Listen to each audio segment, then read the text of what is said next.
अस्सलाम वालेकुम नाज़रीन, मेरी धरती मेरी दुनिया में खुश आमदीद। मैं हूँ आपकी मेज़बान अमीना खान।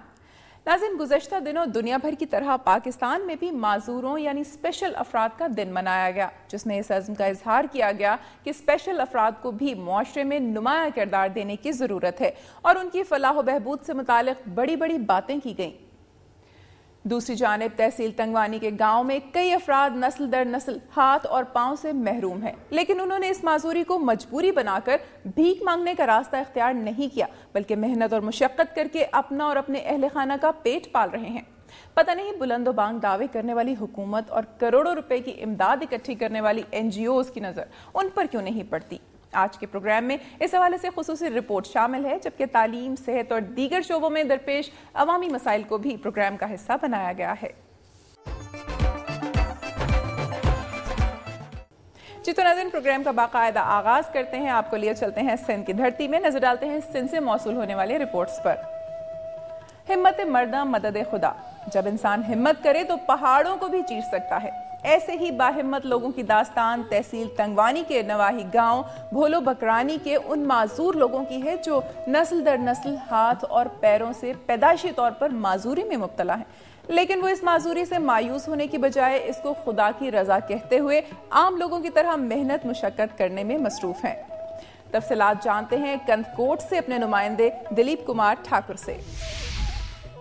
नवाई गांव भोलो बकरानी के रहायशी एक ही खानदान के 8 अफराद अब्दुल फतेह, तालिब हुसैन, खादिम हुसैन, फैज मोहम्मद, खालिद हुसैन, रबल खातून और सबल खातून पैदाइशी तौर पर हाथ और पैरों से एक ही तरह से माजूर है, लेकिन इस माजूरी से मायूस होने के बजाय इसको खुदा की रजा कहते हुए आम लोगों की तरह मेहनत मुशक्कत करने में मसरूफ है। तालिब हुसैन मैट्रिक का तालिब इल्म है जो सुबह स्कूल में पढ़ता है तो शाम को एक होटल पर मजदूरी करके रोजाना 50 रुपए कमाता है। ये माजूर अफराद हैरत अंगेज तौर पर आम लोगों की तरह मजदूरी और दीगर काम भी करते हैं और साइकिल, मोटरसाइकिल, मुसाफिर वैन भी चला सकते हैं। अब्दुल फतेह एक पिकअप पर ड्राइवर की नौकरी करता है और उसने कभी भी अपने हाथों और पैरों को अपने लिए मजबूरी नहीं बनाया। माजूर औरतें घरों में कपड़ों की सिलाई और कढ़ाई का काम करके घर का खर्चा चलाने में अपने मर्दों का सहारा बनी हुई, जबकि जानवरों के लिए मशीन चलाकर घास काटना, दूध निकालना, खाना पकाना और घर के दीगर काम भी इन खवातीन की जिम्मेदारी। खादिम हुसैन 5वीं क्लास तक पढ़कर अपनी तालीम को खैरबात कहने पर इसलिए मजबूर हो गया कि स्कूल में बच्चे उसको लंगड़ा लंगड़ा कहकर हंसते थे, जिससे वो दुखी और मायूस हो जाता था। ईडियो हेल्थ आगा नूर अहमद का कहना है कि ये पैदाइशी माजूर हैं और इनका इलाज होना मुश्किल है। अगर ये रिश्ते अपने खानदान से बाहर करें तो बीमारी खत्म हो सकती है। हुकूमत और मकामी सियासतदान इन बेसहारा माजूर अफराद के ना तो दुख में शामिल हुए और ना ही उनके इलाज के लिए कोई कदम उठाया, और लोगों का तो ये हाल है कि मदद करने के बजाय लंगड़ा लंगड़ा कहकर इनका दिल दुखाते हैं।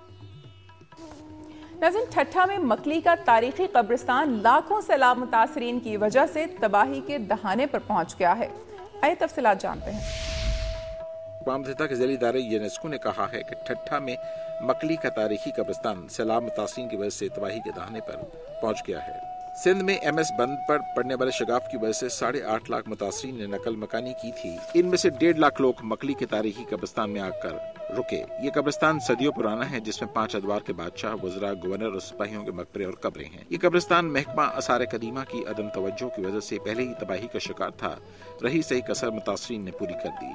मुतासरीन यहाँ के कीमती पत्थरों को चूल्हे के तौर पर और मकबरों को बेडरूम की जगह इस्तेमाल कर रहे हैं। इस सूरत हाल का जायजा लेने के लिए यूनेस्को की टीम ने कब्रिस्तान का दौरा करते हुए इसे इंतहाई हसास करार देते हुए इसकी फौरी मुरम्मत पर जोर दिया है। महकमा आसार कदीमा की नाअहली की वजह से पहले ही इस तारीखी कब्रिस्तान की हालत बहुत ख़राब थी और बाकी कसर यहाँ रहने वाले 1.5 लाख मुतासरीन ने पूरी कर दी। कैमरा मैन कमर हसन और सचिव के साथ मिर्जा हसन बेग, दुनिया न्यूज़, ठट्ठा। आए नजर आपको लिए चलते हैं जैकबाबाद। सैलाब को 4 माह गुजर गए। सियासी मुदाखलत के बायस हजारों सैलाब मुतासरीन को वतन कार्ड नसीब ना हो सका। जिला इंतजामिया के खिलाफ PPP शहीद भुट्टो का एहतजाजी सिलसिला 70 रोज से जारी है।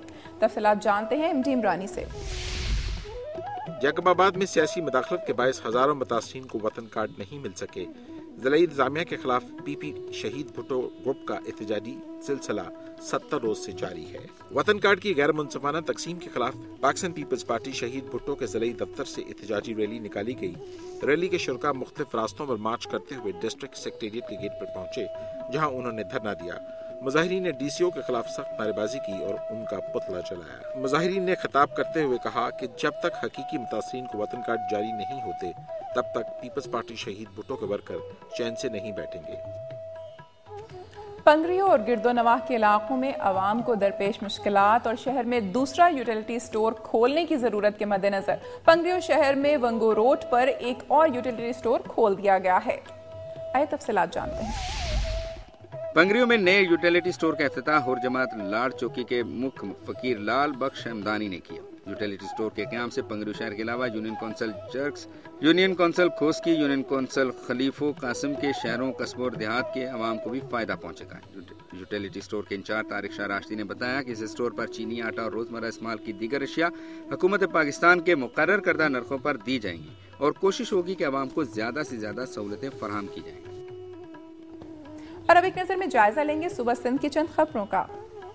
मुहर्रमुल हराम के दौरान जिला सांगढ़ में अमन और अमान की फजा बरकरार रखने के हवाले से जिला कौंसिल हॉल में DCO अहमद बख्श खोखर की सरबराही में अहम इजलास हुआ, जिसमें DPO अब्दुल्ला शेख समेत पहली बार जिले भर के SHOs, तमाम EDOs, तमाम DDOs, जिला भर के DOs, ताल्लुका एडमिनिस्ट्रेटर्स ने शिरकत की। हाल में आने वाले मुअज़्ज़िज़ीन की बड़ी तादाद की वजह से जगह कम होगी। इस मौके पर DCO अहमद बख्श खोखर और DPO अब्दुल्ला शेख ने मुहर्रमुल हराम के दौरान इंतजामी अमूर के बारे में मुअज़्ज़िज़ीन से दरियाफ्त किया। इस मौके पर मुअज़्ज़िज़ीन की जानिब से सफाई की नाक़िस सूरत-ए-हाल, लोड शेडिंग, लेडीज पुलिस की अदम दस्तयाबी, शाम गरीबा से कबल पुलिस का गायब हो जाना, पानी की कमी, तजावुज़ात की शिकायत की, जिस पर DPO का कहना था कि इस बार रेंजर्स और पुलिस की भारी नफरी हमा वक्त चौकस रहेगी। लेडीज पुलिस की कमी के बायस ये शिकायत जायज़ है। DCO ने तमाम अफसरान को सख्ती से हिदायत की कि तमाम शिकायतों का फौरन इजाला किया जाए। उन्होंने तमाम मुअज़्ज़िज़ीन से मुहर्रमुल हराम के दौरान ताउन की अपील भी की। नवाबशाह के करीब सकरन पुलिस स्टेशन की हुदूद में पुलिस और डाकुओं के दरमियान मुकाबला, 2 डाकू सगे भाई हलाक जबकि 2 शदीद जख्मी हो गए।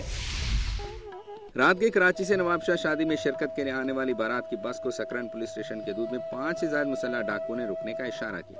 तमाम ड्राइवर ने बस भगाने की कोशिश की, जिस पर डाकू ने बस पर फायरिंग कर दी, जिसके नतीजे में एक बच्ची 6 साल आयशा और 30 साल अब्दुल रहीम शेख गोलियां लगने से शदीद जख्मी हो गई। इसी दौरान इतला मिलने पर पुलिस ने डाकुओं का ताक़ुब किया। दलील दिरू स्टॉप के नजदीक मुसल्लह अफराद ने फायरिंग कर दी, जिसके नतीजे में एक एहलकार जख्मी हो गया। 11 घंटे के मुकाबले के बाद 4 डाकू शाहनवाज जकरानी, गुल्लू जकरानी, पीर जकरानी, अब्दुल हकीम और बावल जकरानी शदीद जख्मी हो गए, जिन्हें अस्पताल मुंतकिल कर दिया गया, जहां 2 डाकू शाहनवाज जकरानी और गुल्लू जकरानी हलाक हो गए। दोनों आपस में सगे भाई थे, जिनके खिलाफ कनकोट और कश्मीर में मुख्तलिफ मुकदमात दर्ज हैं। इस मौके पर DPO नवाबशाह परवेज इमरानी ने बताया कि चारों डाकुओं के कब्जे से 2 क्लाशनकोव, माउजर, पिस्तौल समेत बड़ी तादाद में कारतूस भी बरामद हुए। मेरी धरती मेरी दुनिया में यहाँ वक्त हुआ एक ब्रेक का, जिसके बाद आप देख सकेंगे। सर्दियों का मौसम शुरू होते ही खुश्क मेवाजात का इस्तेमाल बढ़ जाता है, खासतौर पर सर्द इलाकों में उनकी मांग में और भी इजाफा हो जाता है।